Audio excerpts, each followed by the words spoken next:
Olá, tudo bem? Seja muito bem-vinda e também bem-vindo à nossa aula de Cristologia. Essa é a quinta aula e hoje nós vamos estudar sobre a encarnação do nosso Senhor e Salvador Jesus. Vamos lá? Ao falar sobre a encarnação de Cristo, afirmamos então que o Senhor Jesus Cristo é uma pessoa que possui duas naturezas, a natureza humana e a divina. E ele é assim nos dias de hoje e será eternamente, ok? Antes da gente trazer alguns textos bíblicos exatamente comprovando a questão da encarnação do Senhor Jesus, eu quero trazer uma breve definição ou uma explicação, sobre a palavra pessoa e também a palavra natureza, tendo em vista que são palavras que a gente vai falar com bastante frequência nessa aula. Uma pessoa é um ser, um indivíduo, sendo um ser moral e, consequentemente, responsável pelas suas atitudes, pelas suas ações. Uma natureza é a soma das qualidades que formam exatamente essa pessoa.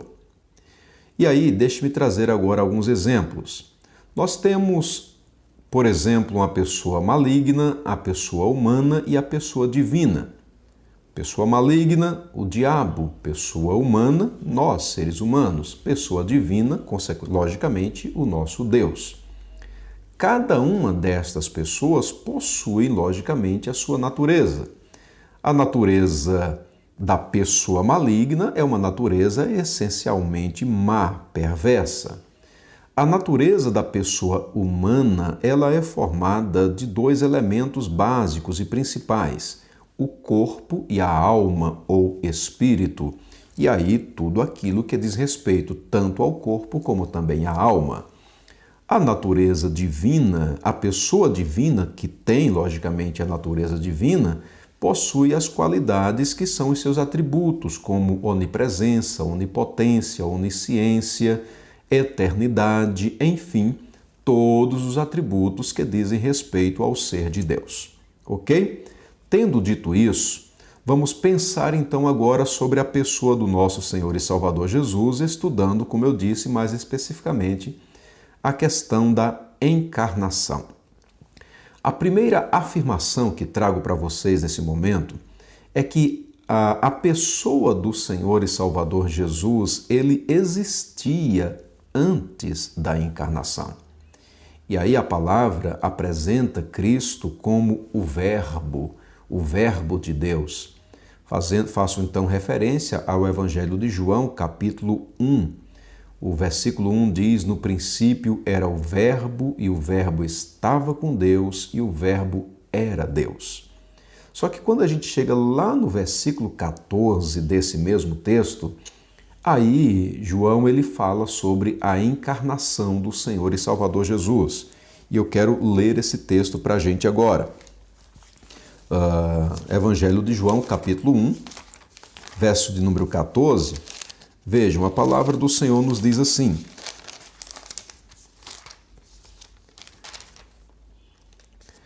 e o Verbo se fez carne e habitou entre nós, cheio de graça e de verdade, e vimos a sua glória, glória como do unigênito do Pai. O texto está mostrando aqui de uma maneira muito clara a pré-existência do nosso Senhor e Salvador Jesus. O Verbo se fez carne, mas ele já existia antes daquele momento ou desse momento em que ele se fez carne. E o atributo da pré-existência é algo que pertence realmente ao nosso Senhor e Salvador Jesus e demonstra, então, logicamente, a sua divindade. Ok? Então, para a gente parte desse ponto de partida. E aí, sendo pré-existente, a pessoa de Cristo já existindo, ele existia, logicamente, apenas com uma natureza, que era a natureza divina, com todas as suas características, como eu já citei: onipresença, onipotência, onisciência, eternidade, enfim, todas as qualidades que fazem parte do ser de Deus. O que acontece então na encarnação? Acontece que a pessoa divina, ok? Assume agora uma outra natureza, que é a natureza humana. E aí nós temos isso como que um grande milagre realmente da parte de Deus e algo que é maravilhoso para a gente pensar e discutir um pouco sobre esse assunto. A preexistência do nosso Senhor e Salvador Jesus Cristo e Ele agora assumindo então no nosso tempo a natureza humana. No Evangelho ou na carta aos Gálatas, no capítulo 4, versículo 4, o apóstolo Paulo ali declara que na plenitude dos tempos Deus enviou o seu Filho, nascido de mulher, nascido sob a lei, para resgatar aqueles que estavam debaixo da lei. Essa ideia de na plenitude dos tempos significa no tempo certo, no momento de Deus, na hora que Deus entendeu que realmente deveria enviar seu Filho, Ele assim o fez. Mas o próprio texto já nos mostra que Jesus estava com Deus, porque o texto diz que Deus enviou o seu Filho. Há outras referências bíblicas que nos mostram, então, essa questão da existência de Cristo antes da sua encarnação. Colossenses capítulo 1, versículo de número 17, ali o apóstolo Paulo falando acerca de Cristo, ele diz assim: Ele é antes de tudo e nele tudo subsiste. Ok? E um outro texto que eu trago para a gente está no Evangelho de João, capítulo 4, capítulo 17, versos 4 e 5. E aí eu vou ler para a gente esse texto. João 17, versos 4 e 5, que diz assim: Eu te glorifiquei na terra, consumando a obra que me confiaste para fazer. E agora glorifica-me, ó Pai, contigo mesmo, com a glória que eu tive junto de ti antes que houvesse mundo. Vejam que declaração maravilhosa aqui e como esta afirmação de Jesus nos deixa plenamente certos, seguros da existência dele antes mesmo da encarnação, porque ele fala aqui com a glória que eu tinha contigo antes que houvesse mundo. Esse texto revela a divindade de Jesus, consequentemente revela a sua pré-existência. Então, repito, o que acontece na encarnação? Acontece que a pessoa do Filho, essa pessoa pré-existente, ela assume uma natureza humana. Ou seja, ela assume a natureza humana e tudo aquilo que compõe essa natureza, ou seja, o corpo e a alma. Isso é algo extraordinário, isso é algo que vem realmente de Deus, é um milagre da parte de Deus. Outra informação, outro ponto, importante que eu falo para vocês sobre a questão da encarnação de Cristo, é que por ocasião da encarnação não houve nenhuma mudança na pessoa do Filho de Deus. Jesus Cristo não mudou com a encarnação. Ora, Jesus Cristo é plenamente Deus. A pessoa do Filho já existia antes da encarnação. A natureza divina, consequentemente ou logicamente, também já existia. Com a união dessas duas naturezas, da humana com a divina, nada foi alterado na natureza divina. E, claro, também não trouxe nenhuma mudança na natureza humana. Só que aqui é importante, para que a gente entenda essa questão, porque a gente fica muito claro que com a união das duas naturezas, ou seja, por ocasião da encarnação, Jesus Cristo não deixou de ser Deus e nem deixou de ser menos Deus. Permitam-me utilizar essa expressão. É claro que não tem como ser mais Deus nem menos Deus. Deus não tem mudança nem para melhor, nem para pior, nem para mais, nem para menos. E aí estou falando de um atributo exclusivo em Deus, que é o atributo da imutabilidade. E isso a gente percebe em Cristo e fica claro também com relação à encarnação do nosso Senhor e Salvador Jesus. Ok, gente? O atributo da imutabilidade. O escritor aos Hebreus, no capítulo de número 13, versículo 8, lá o escritor afirma que Jesus Cristo ontem e hoje é o mesmo e o será eternamente. Nenhuma mudança em Cristo. Então, o que foi que aconteceu na encarnação? Aconteceu que a pessoa do Filho se revestiu então dessa natureza humana sem perder em nada nenhuma questão da natureza divina. Outra coisa importante é que com a encarnação, a pessoa do Filho se revestiu da natureza humana e não de uma pessoa humana. Isso significa que não há duas pessoas em Cristo. Uma pessoa humana e uma pessoa divina. Não. A pessoa de Cristo é a pessoa divina, ok? Mas que, logicamente, possui estas duas naturezas. E aí, possuindo, a natureza divina, ele tem todas as características de Deus, porque ele é Deus.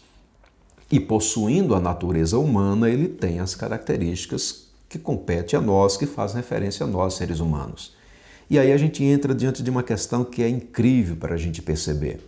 Veja, sendo divino, ele é onisciente. Mas ao assumir a natureza humana, ele precisou aprender. E aí nós estamos diante de algo que é maravilhoso, de fato é um milagre. É algo que vai além da nossa compreensão, da compreensão humana, ok? É algo que a gente recebe pela fé, mas aquela fé que não é uma fé vazia, cega, destituída de segurança. É uma fé baseada na revelação das Sagradas Escrituras, que é um documento bíblico, eterno, confiável, inspirado, que nos faz perceber exatamente que estamos diante da verdade. Jesus, então, é onipresente, porque ele é Deus, mas, ao mesmo tempo, em virtude da sua natureza humana, ele precisava sair de um lugar para poder conseguir chegar em outro lugar. É algo assim realmente maravilhoso. Jesus, ele é o Deus Todo-Poderoso, ele é o Onipotente, mas, ao mesmo tempo, em função da sua natureza humana, ele tem as suas limitações, então ele sentiu fome, sede, cansaço, enfim, tudo aquilo que diz respeito ao corpo humano e também aquilo que diz respeito à alma humana, os nossos sentimentos, as nossas emoções. O Senhor e Salvador Jesus Cristo também experimentou essas emoções exatamente pelo fato dele ser um ser humano, ok? Outra questão importante para a gente discutir sobre a encarnação é que a encarnação de Cristo é um milagre de Deus. Toda a Trindade está envolvida na questão da encarnação. Veja, eu citei Gálatas capítulo 4, versículo 4, quando diz que Deus enviou o seu Filho, mostrando a pessoa do Pai envolvida na encarnação. Cristo também, ele veio de livre vontade, ok? Ele veio a essa terra porque ele quis vir, mas geralmente a gente atribui a encarnação como um milagre realizado pelo Espírito de Deus, ou seja, pela terceira pessoa da Trindade. E de fato foi um milagre, tá? Há dois textos ou dois evangelhos que trabalham de uma maneira muito clara essa ação poderosa do Espírito de Deus, que é o Evangelho de Mateus e também o Evangelho de Lucas, mas eu quero ler para a gente apenas uma parte do Evangelho de Lucas, que é no capítulo 1, versos 34 e 35. Esse texto mostra esse milagre do Espírito Santo por ocasião da encarnação do nosso Senhor e Salvador Jesus. Vejam, a palavra do Senhor nos diz assim: disse Maria ao anjo: como será isto, pois não tenho relação com homem algum? Respondeu-lhe o anjo: descerá sobre ti o Espírito Santo, e o poder do Altíssimo te envolverá com a sua sombra. Por isso, o ente santo que há de nascer será chamado Filho de Deus. Bendito seja o Senhor por isso. Vejam, aqui é um texto que declara para a gente, assim, de uma forma muito clara, muito evidente, a ação do Espírito Santo por ocasião do nascimento do nosso Senhor e Salvador Jesus, da encarnação de Jesus.